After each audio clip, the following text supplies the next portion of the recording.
This is This Week in the National Football League. I'm your host, Jared Landry, and this week in the National Football League, a lot of really cool things went down.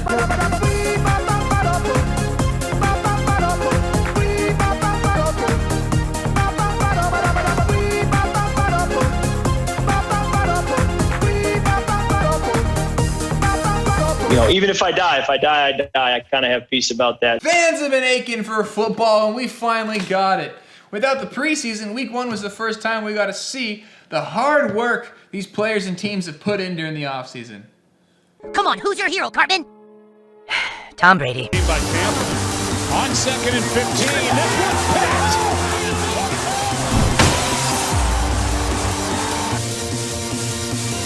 No, still holding on. With the first pick in the 2020, the Cincinnati Bengals select Joe Burrow, quarterback, LSU. I'm a 23-year-old millionaire living in my parents' basement. Welcome to the NFL. It is packed.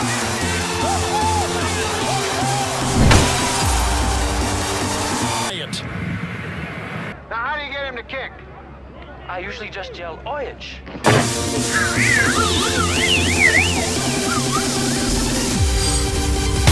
Oh, he may have pulled a hamstring. 2020 is going to be an interesting season.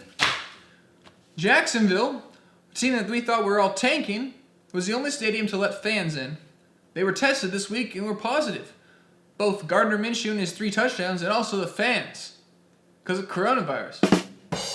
While the Jaguars lost 1% of their fan base to something less deadly than the flu, not kicking a field goal when down 3 in the 4th quarter will cause you to lose a lot more than just killing them. Sunday night, the LA Rams eked out a win over the Dallas Cowboys while debuting their new stadium and the jerseys they got for $30 on a Chinese website. His new uniforms look like Jared Goff's mom ironed on all the numbers before the games. His new uniforms look like they're still being rendered. His new uniforms look like the clothing version of Madden 09. His new uniforms look like American Apparel's last half-finished project. His new uniforms look like Quibi produced them. His new uniforms look like an IKEA advertisement. His new uniforms look like they just got cast in Star Trek. His new uniforms look like a colorblind person made camouflage. For more on that game, here's my favorite inbred from Lake Stevens, Washington, Jeremy. Jeremy, how you doing? Hey, Jared. It's Jeremy, your boy. Big fan. Listen, I got a question for you. During the Cowboys-Rams game, Ezekiel Elliott was found with a new tattoo on his belly that said, "Feed me." So my question is, who's going to feed him more this season? It seems apparently Aaron Donald got the message because he fed Zeke straight to the underworld. This past April, Dak Prescott lost his brother to suicide.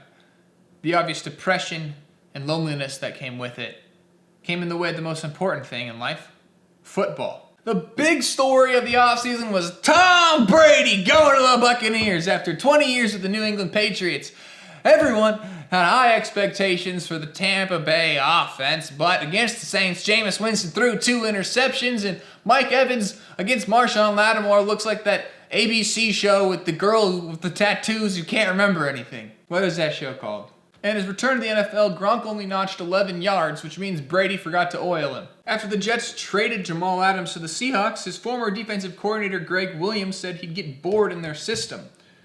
Which makes sense given that the only way Greg Williams can entertain himself is by listening to the blood-curdling screams of Alex Smith's legs snapping in 4 directions. Unfortunately, I've got what looks like very bad news for the Washington. I'm just joking. Just joking.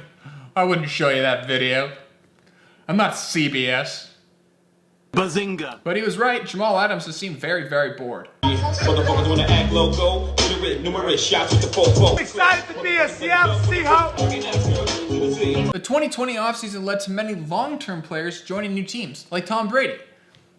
Fans in those former teams showed respect and gave wonderful gestures of appreciation to them. Except one. One player who had one of the most unceremonious exits in NFL history. 15-year veteran,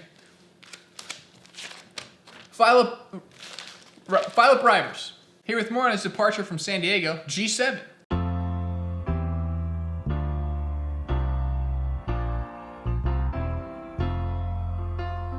When you go to double down, when you go to take, I should have stayed in college.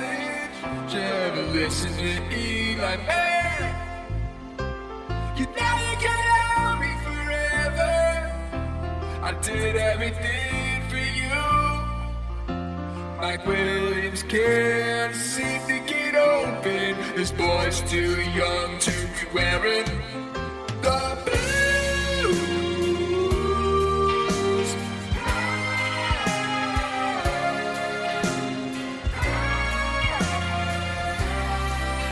So goodbye, San Diego, where the dogs of the NFL howl.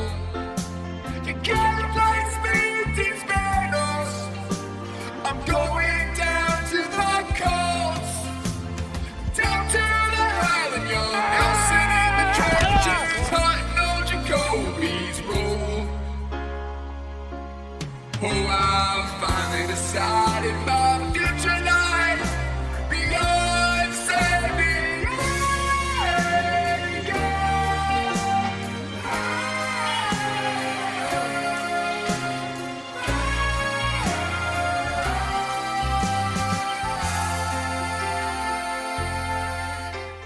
Sir Cameron Newton was very upset when, after beating Miami, some Dolphins players broke the chain around his neck. He hasn't been this upset since Susan Sarandon copied his outfit. Sir Cameron Newton's debut with the Patriots felt like a return to a past year. Some might say it's 2015 MVP season, but I say the year of the first Thanksgiving, 1621. The Cardinals shocked the 49ers in a 24-20 win, while Jimmy G tried to get George Kittle killed. Shotgun snap, Garoppolo throws high to Kittle. George Kittle, whose hair looks like if you froze spaghetti, is questionable for week 2. We'll be right back from a quick word from our sponsors. Get ready for the newest game show sensation. Can you see my boy?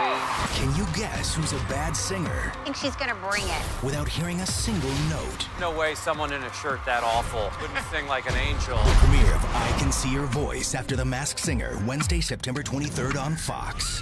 After giving up a 23-6 fourth quarter lead, Matt Patricia is now 9-23-1 as a Lions head coach, which proves that if you put a pencil behind your ear, you can get away with anything. Here's how Darius Geis got through LSU. One of the biggest stories of the offseason was Dan Snyder's inability to decide on a name for his Washington football team. Oh, the new Rams jerseys look like Jared Goff. Almost cool. On Monday night, Stephen Gostkowski proved that it is possible to go one season too long. The Colts had 445 yards, didn't punt, and still lost. But Philip Rivers is used to pumping 445 times, not pulling out and losing. Monday night also featured Titans running back Jeremy McNichols still looking for yards after getting his helmet ripped from his head. For more on that, we go to Scott Rogowski in the lab. I'm Scott Rogowski, and this is Sports Science. Math with me and get some science. In the second battle on Monday night, Ryan Tannehill ripped a screen pass to running back Jeremy McNichols, only to be tackled by his helmet.